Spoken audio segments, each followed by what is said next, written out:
இந்த நாட்டை கேவலப்படுத்துறது நீங்களா நானாடா?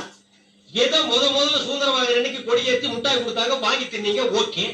அதுக்கப்புறம் வருஷம் அவங்களும் முட்டாய் கொடுத்துட்டே இருக்கிறாங்க, நீங்களும் வாங்கி தின்னுட்டே இருக்கிறீங்க. பாத்துக்கவே மாட்டீங்களா? ஒரு ஜிலேபி மைசூர் பாக்கு ரேஞ்சுக்காவது நாட்டை வளர்த்துடுங்கப்பா. நாங்க என்ன திங்க மாட்டேன் சொன்னா அவங்க கொடுத்தா தானே. டேய், நம்ம பாட்டை முப்பாட்டை வெள்ளைக்கார கொடியை இறக்கிட்டு நம்ம கொடியை ஏத்துறதுக்கு உசிரியே கொடுத்தாங்க. நீங்க என்னன்னா தம்மா துண்டு முட்டாய்க்கு தெரு தெருவா லோன்னு அலையறீங்க. திருந்துங்கடா டேய். ஐயா, இவ்வளவு நாளா மூடி கிடந்த அறிவு கண்ண நீங்க தோத்துட்டீங்கயா. உன் கண்ணனை துருப்பிடிச்ச இரும்பட்டியா பீரோவா நான் திறக்கிறதுக்கு இப்ப இருந்து இந்த நிமிஷத்துல இருந்து எனக்கு தேசிய உணர்வு வந்துருச்சியா. இப்போ ஒரு நிமிஷம் நீ மனுஷனே இல்ல தெரியுமா? அது இல்லையா, என் உடம்பு துடிக்குதுயா.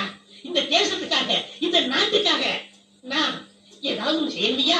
ஒன்னே ஒண்ணு நீ செய்யலாம். சொல்லுங்க. இந்த நாட்டை விட்டே ஓடி போய் என்னங்கய்யா?